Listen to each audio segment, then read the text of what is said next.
the best time to have started creating content was 10 years ago to be a content-focused brand, content-driven brand. The second best time is like right now, let's go, because this is the best way to humanize your brand, to differentiate your brand, to put your community front and center. Welcome back to Brave Ideas, where we chat with the leaders in commercial real estate to answer all questions space as a service and help office real estate reposition to meet the evolving demand from the future of work.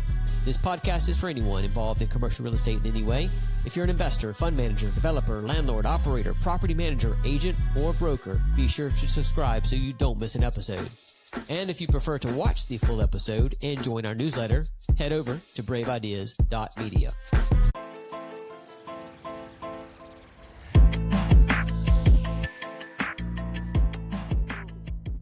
Hey everyone, Kat Johnson and I are going to have just an impromptu conversation, prompted though by the launch of something very special that I'm excited to talk about with you, Kat. So let's dive right in. Welcome to this special edition of Brave Ideas. Thanks, Caleb. I'm stoked to be here. I appreciate you taking the time.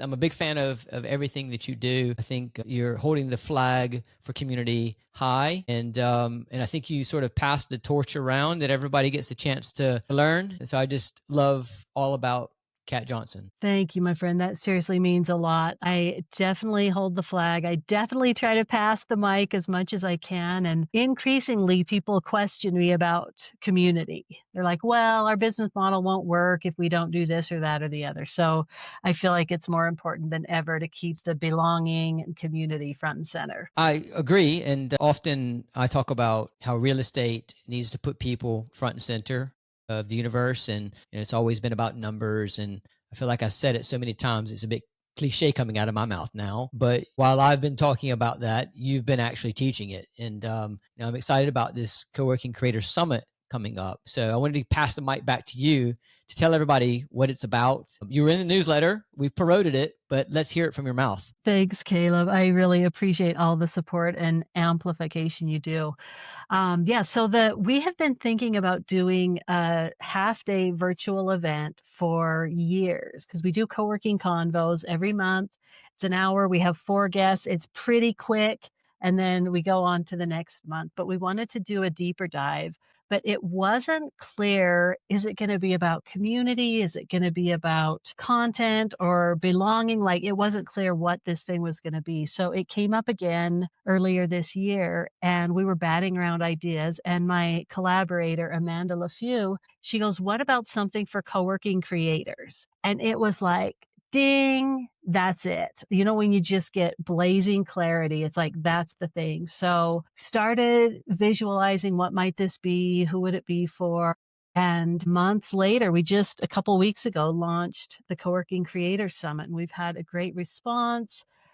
People are signed up and ready to roll. We have sponsors coming out to support it. So it's a really good affirmation that there's a there, and this is something people need. And it's also, it feels like a really good fit for what I do, right? We're not trying to get everything in co-working. It's like, this is a very specific lane that we're in for the co-working content creators. I like that. And when you talk about brand, you talk about picking your lane, focusing in on your ideal customer profile, and you talk about how to deliver that by that with that focus, and you're practicing what you preach. Kudos to you. I mean, I've been a content driven brand since the very beginning. And when I started doing this in co-working, so I was a writer for a long time, writing about co-working, and I hit this place where I'm like, I don't want to write about this. I want to be part of this.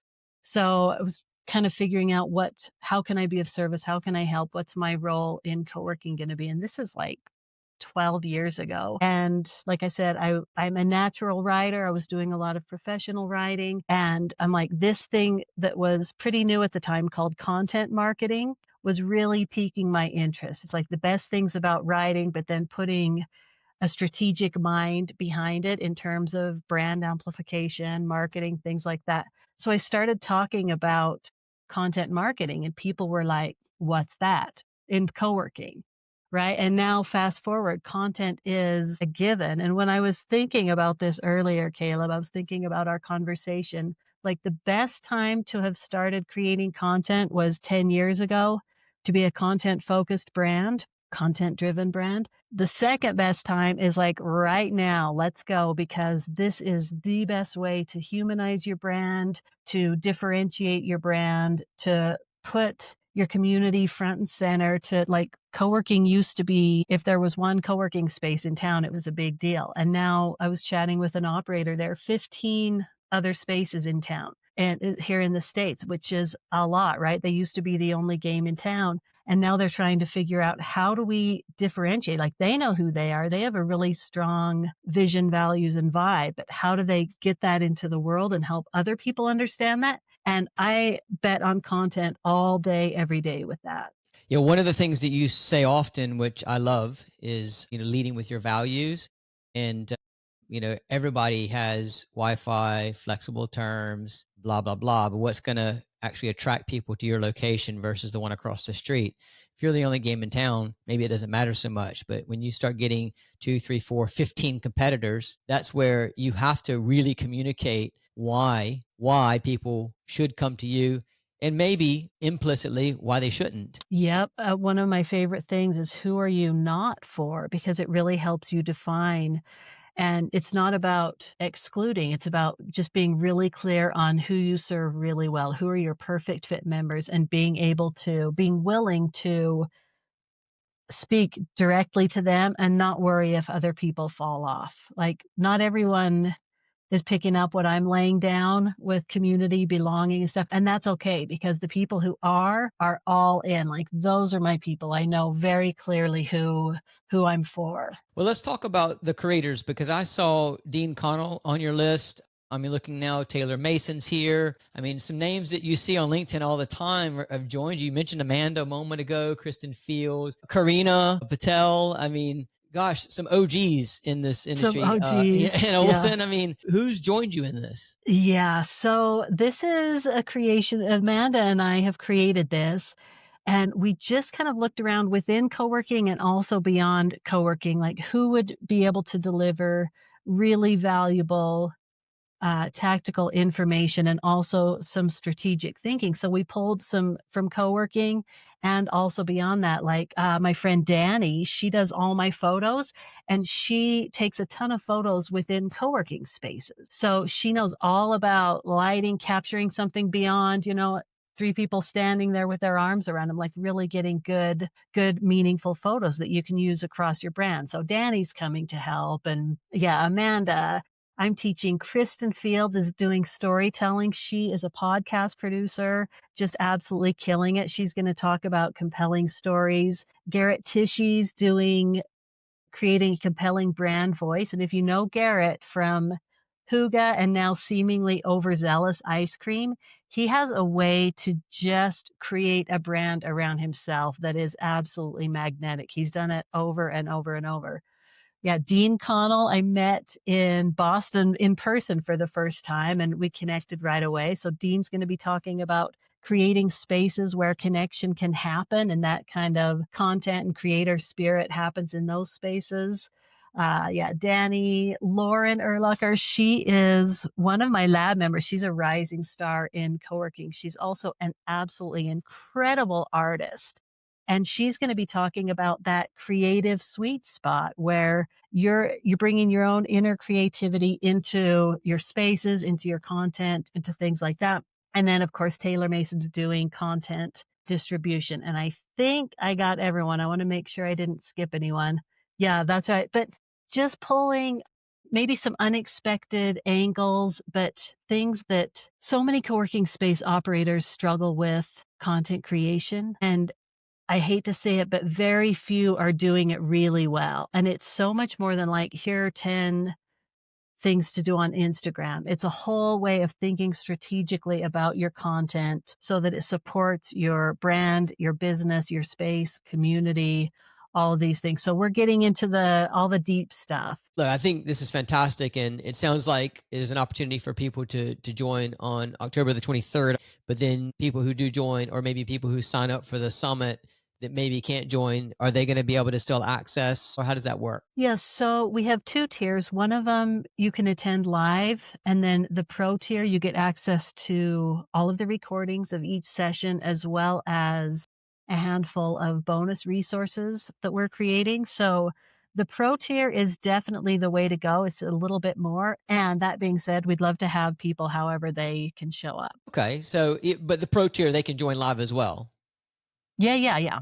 Okay, yeah, Yep, it's the live plus recordings. got it. Ooh, you can have more events like this, or is this a test and you'll see what happens? You know, this is definitely I always like to put something out there, see how it goes, and then iterate on that, grow on that. And all signs are really good so far, Caleb. So we'll do it, we'll learn a ton. And then the plan is to do this every year. And we'll see. Like, I think virtual events it's something we're experienced with. It's something people know us for. We've done it, like, we've hosted 70 something convos. We're right around there. So this is something that we're comfortable and familiar with, and I think adds a lot of value for people in between when they're going to conferences and doing different things. I think that virtual events are a good thing for us. So if you don't mind entertaining me for a few more questions to drill Yeah, into of that, but you course. gave me another idea as well, if I can remember it. Who within the co-working team should be creating the content,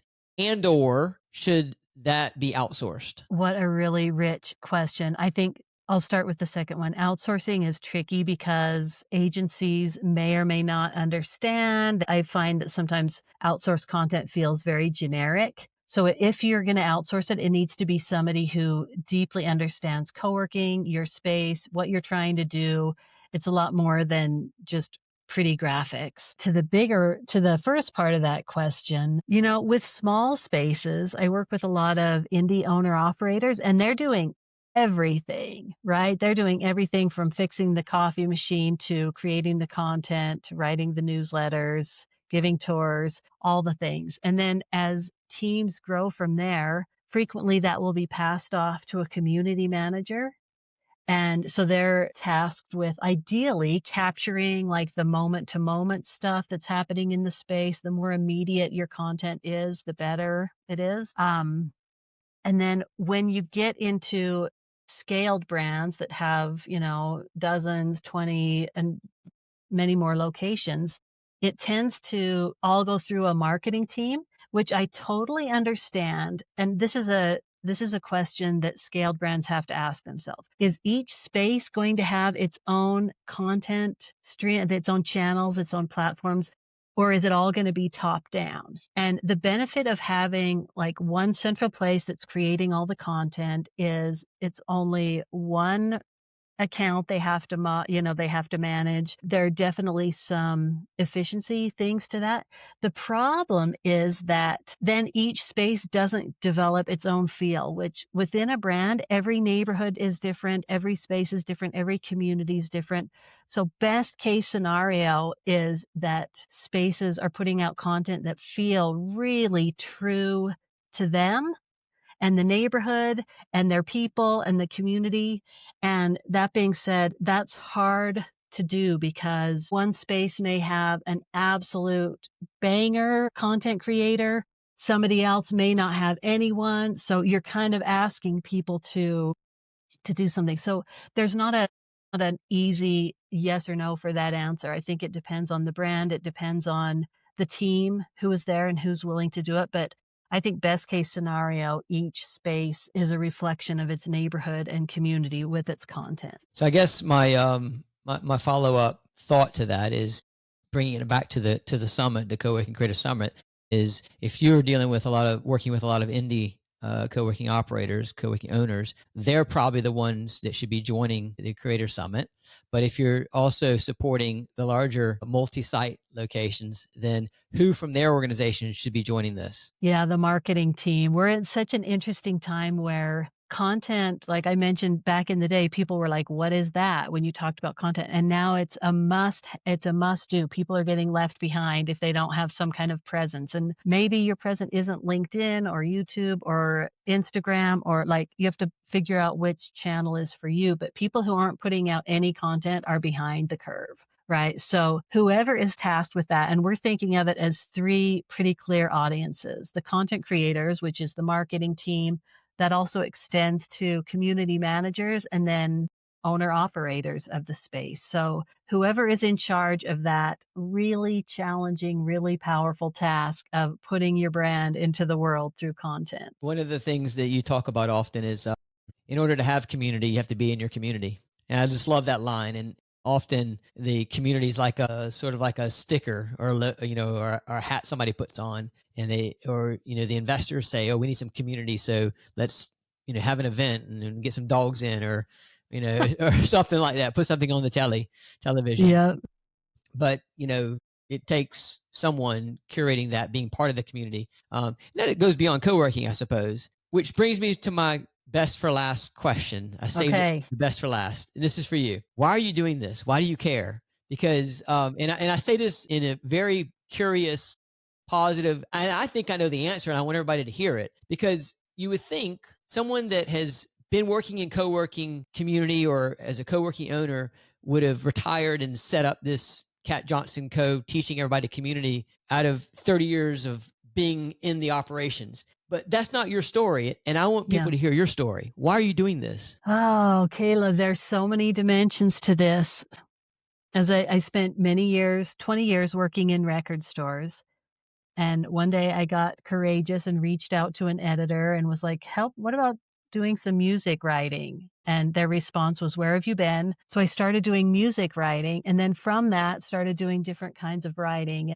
I knew I wanted to do more than work in the record store. I knew that this was the beginning of my path. I had no idea what I was doing in terms of entrepreneurship, business building, nothing. And I learned all of that stuff through co-working. And I remember feeling like I finally found my people when I found co-working, because they were creative and collaborative and cool. And there was just this vibe of this real high energy running through co-working. And I built everything I've built as a product of co-working. I never left co-working, right? I like jumped in and have just stayed. I've changed spaces. I've changed home spaces, but co-working is just such a huge part of my story, and any successes I have been built through co-working. And then some other layers to that. We, myself included, are desperate for belonging.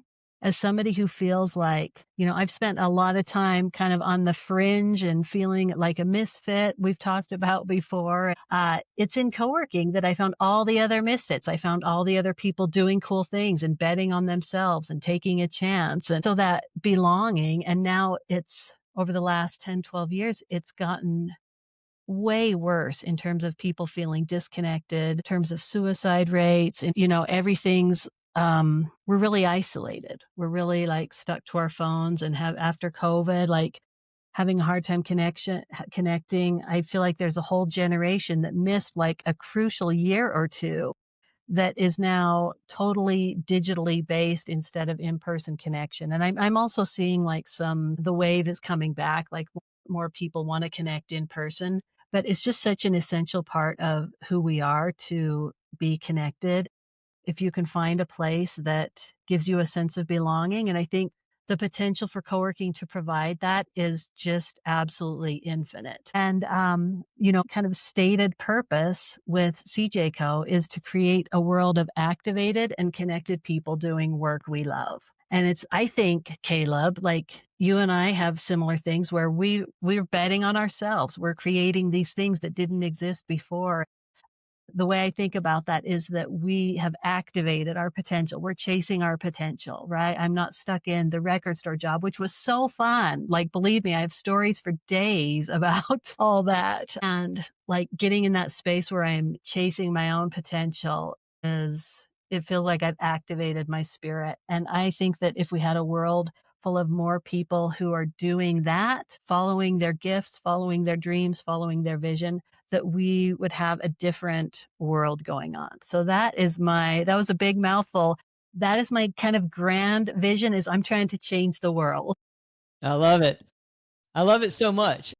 I'm so aligned with that mindset. And I sort of say it slightly differently, but I think we sort of say the same things, is that, co-working, at least my brand personally and the companies that I've tried to grow is about supporting people who are purpose driven, trying to make an impact on the world. Because if I can help them succeed, then I've put my little mark on their life, their impact that they're making, and it just sort of amplifies mine. And if it feels good to help other people grow their business and being around those misfits like that, it's great. It's a great feeling. And Yeah, yeah, exactly that, Caleb. I feel like by supporting space operators, especially those who are purpose driven, community focused, impact oriented, it's like I'm coming in the side door to affect all of their members, right? The better space they run, the stronger community, all of those members are having a better experience. So it's kind of a stealth